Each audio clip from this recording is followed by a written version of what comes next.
The ballroom of the Plaza Hotel shimmered, a cathedral of white orchids, champagne bubbles, and the low, expansive hum of my family's social circle. It was my sister Bianca's wedding reception, and I, Elena Vance, was performing my role as the dutiful, if somewhat distant, maid of honor, with a fixed smile and a heavy heart. The Penthouse, my sanctuary, my achievement, bought with every dime of my own venture capital success, felt a million miles away from this gilded cage. My father, Robert Vance, billionaire real estate titan and master of the dramatic gesture, had already given a heartwarming toast. Now, as the band began a soft jazz number, he tapped the microphone again, a mischievous twinkle in his eye that I knew spelled trouble. "If I could have everyone's attention once more," his voice boomed, smooth and commanding. 200 faces turned toward him. Bianca, radiant in her couture gown, looked up at him adoringly. Her new husband, a trust fund heir with a weak handshake, stood beside her. "As you all know," Dad continued, "family is everything to me, and nothing gives me greater joy than seeing my children support one another." His gaze swept the room and landed on me, pinning me to my seat. My stomach tightened. "Which is why, on this joyful day, I want to announce a gift, not from me, but from one sister to another." A soft, approving murmur rippled through the crowd. I clutched my champagne flute, the crystal biting into my palm.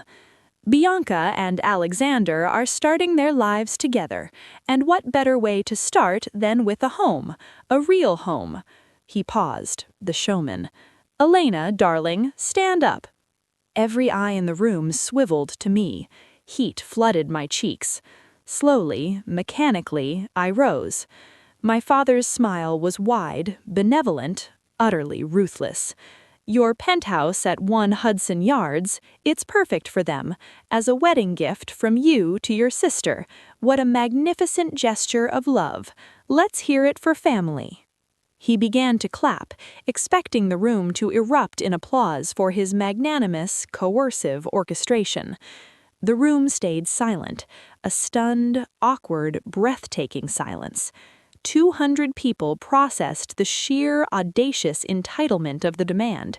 Give your multi-million-dollar asset, your privately owned home, as a gift.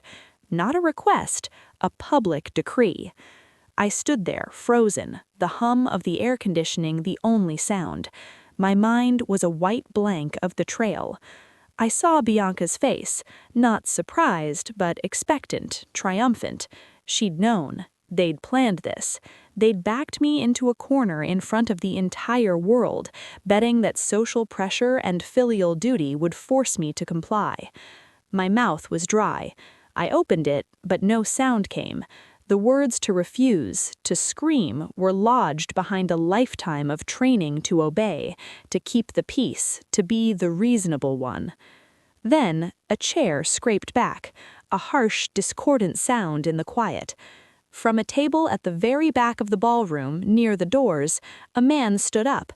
He was a stranger to me, tall, broad-shouldered, in a suit that screamed of silent power rather than ostentatious wealth. He had dark hair, sharp features, and eyes like chips of flint that were fixed on my father. His voice cut through the silence, low, calm, and lethally precise. It carried without a microphone. "Robert," he said. The use of my father's first name without honorific was itself a declaration of war. "Sit down and shut up." The gasp this time was audible. My father's face flushed purple with outrage. "Who the hell are you? Security!"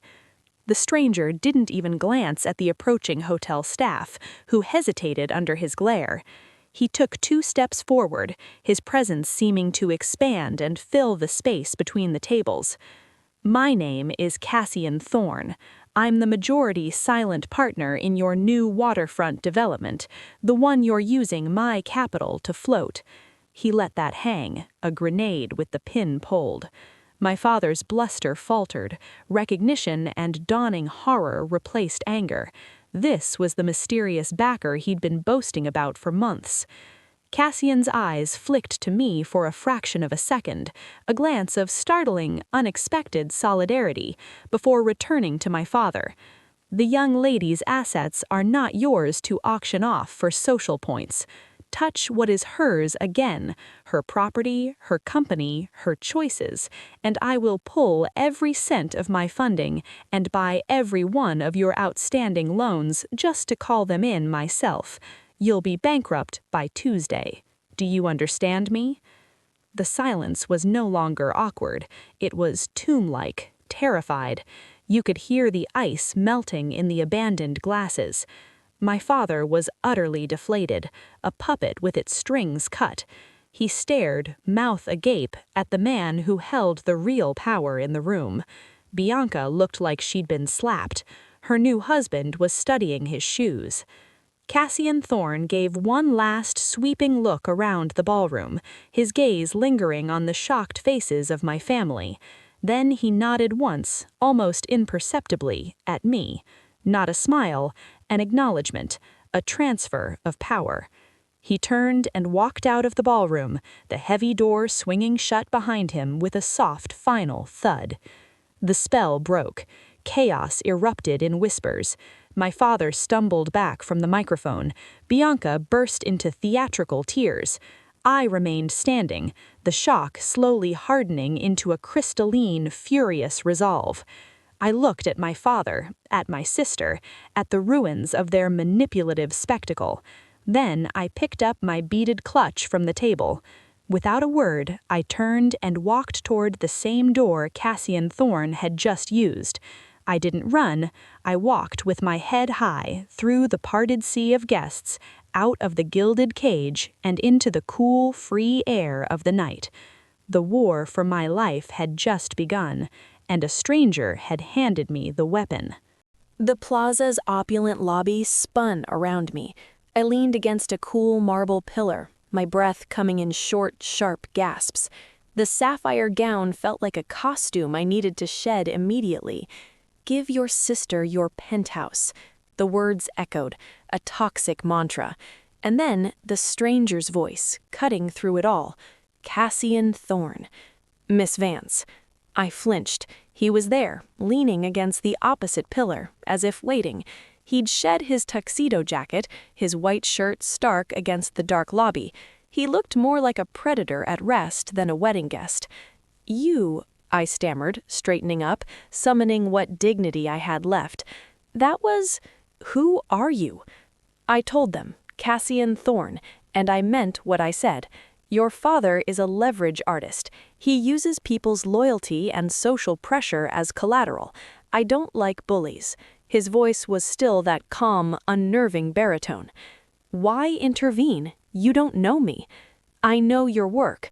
Vance Capital Partners, the AI-driven sustainable logistics platform you built from scratch.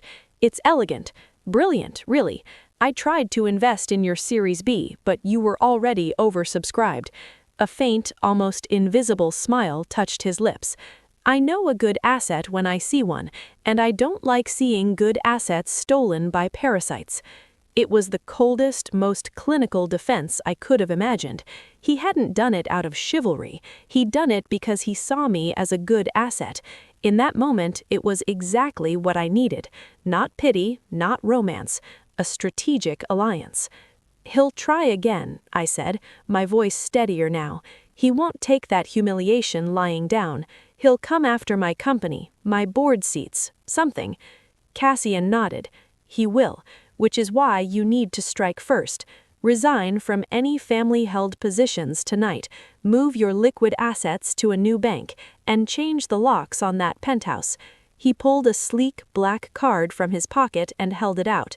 It had only a name and a number. My private line. If he makes a move, call me. I'll make good on my promise. I took the card. It felt like a lifeline forged from ice. What do you want in return? A first look at your Series C round, and the satisfaction of watching Robert Vance learn his place. His eyes glinted. That's all. He gave me a curt nod and turned to leave. Wait, I called. He paused. Thank you. He glanced back. Don't thank me. Outmaneuver him. I did exactly as he suggested. In the back of a taxi, still in my gown, I called my lawyer and initiated the process of resigning from the Vance Family Holdings Advisory Board. I emailed my wealth manager to freeze any accounts my father had co-signatory access to. By the time I arrived at 1 Hudson Yards, a locksmith was already waiting, summoned by my doorman at my frantic text.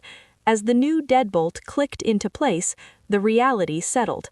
I was at war with my own family. The fallout was swift and venomous. My father's calls began at dawn, a torrent of fury and threats. You've aligned yourself with a shark. Thorn will eat you alive. You've destroyed this family. You destroyed it when you tried to gift wrap my life for Bianca, I said, and hung up.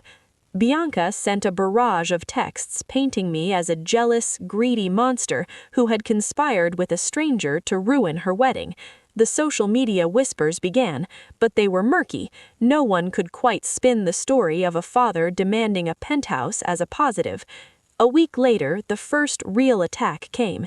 A board member from my own company, an old friend of my father's, called an emergency meeting, citing concerns about founder stability and family drama impacting valuation. It was a coup attempt. I called the number on the black card. Cassian answered on the first ring. Vance. It's Alina. They're moving against my board. Details. I relayed the situation in clipped sentences. He was silent for a moment. The board member, Jeffrey Arnold. His firm is seeking a bridge loan for a mining venture in Botswana. My fund is the lead contender. I'll make it clear his vote is tied to his firm's survival. Expect his resignation from your board by end of day. He hung up. 3 hours later, Jeffrey Arnold's resignation email landed in my inbox, citing unforeseen personal commitments. The message was sent. Cassian Thorne's protection was real, and it was formidable. My father, realizing the financial threat was genuine, shifted tactics. He sent my mother, the gentle mediator. She came to my penthouse, tears in her eyes. Elena, please, this feud is killing your father. Just apologize to Bianca. Let's be a family again. I looked at her, the woman who had sat silently while my father made his decree. Were you in on it, the penthouse gift? I asked softly. She looked away. That was answer enough. You chose your side, Mom, I said, my heart breaking even as I said it. Now I've chosen mine. It's not with people who see me as a real estate portfolio to be redistributed.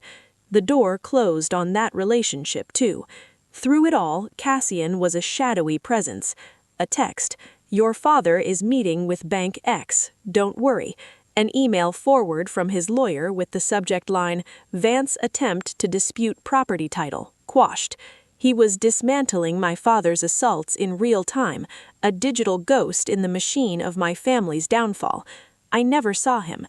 Our contact was purely transactional, and yet I found myself relying on his cold, brutal efficiency. He was the armor I needed to grow my own spine. One evening, after a particularly vicious smear piece about me appeared in a society blog, taken down mysteriously within an hour, I texted him, "Why are you doing this, really?" His reply came minutes later. "I told you, I hate bullies, and you're a good investment." It wasn't romantic. It was perhaps the most honest relationship I'd ever had. 6 months after the wedding, my father's empire was crumbling. The whispers Cassian Thorne had started became a roar. With his primary backer openly hostile, other investors got skittish. Loans were called. The flagship waterfront project stalled. The Vance name, once synonymous with wealth, was now linked to overreach and instability. I, meanwhile, thrived. My company secured its Series C funding at a valuation that made headlines, with Cassian's firm taking the lead position, as agreed. My penthouse was my castle. My life was my own. The final confrontation happened at a charity gala of all places. I was there alone, a deliberate choice. My father, looking gaunt and older, approached me. The bluster was gone, replaced by a weary desperation. "You've won, Elena. Are you happy? You and your partner have destroyed me." "He's not my partner," I said coolly. "He's my investor. And you destroyed yourself. I just stopped letting you use me as foundation for the collapse." He leaned in, his voice a bitter whisper. "You think he's any different? Thorne is a predator. He's using you to get to me, to acquire my assets for pennies once I'm bankrupt." "Maybe," I conceded, "but the difference is he's transparent about it. He's never pretended it was about love." As if summoned by the conversation, Cassian appeared at my elbow. He'd been watching from across the room. He nodded at my father, a gesture devoid of respect. "Robert, the bank foreclosed on the Midtown project this morning. I bought the note." My father paled. It was the final piece. "You'll be hearing from my lawyers about the dissolution of our partnership," Cassian continued. "I suggest you focus on that and leave your daughter alone, permanently." My father looked between us, a dawning, horrible understanding in his eyes. He hadn't just lost a battle, he'd created an alliance more powerful than he could ever break. He turned and walked away, a broken king exiting his last court. Cassian and I stood in silence for a moment, watching him go. "Thank you," I said for the second time. It felt different now. "You don't have to thank me. It was a sound business decision." He looked down at me, and for the first time I saw something flicker in those flinty eyes, not calculation, but something akin to respect. "You held your ground. Not many do against Robert Vance." "What will you do with his projects?" I asked. "Salvage the viable ones, dump the rest." He paused. "There's a parcel next to your logistics hub, zoned for mixed use. I thought you might want first refusal, a partnership, a real one." It wasn't a rescue, it wasn't a romantic overture, it was an invitation to stand beside him, not behind him, an equal. I met his gaze. "Send the proposal to my office." A ghost of a smile finally reached his eyes. "I will." Later that night, standing on my penthouse terrace overlooking the city I had fought to claim my place in, I felt no vengeful joy, just a profound, settled peace. The stranger who stood up in a ballroom hadn't just defended my property, he reflected back to me my own worth, not as a daughter, but as a force. My father had tried to give away my home to buy my sister's happiness. In doing so, he lost everything. I had fought to keep what was mine, and in the process, I gained something far greater, an unshakable sense of self, and a future built on my own terms, brick by hard-won brick. And perhaps a partnership with a man who saw the fighter in me before even I did, not a fairy tale, but a merger, and for a woman who just won a war for her own soul, that was the best deal of all.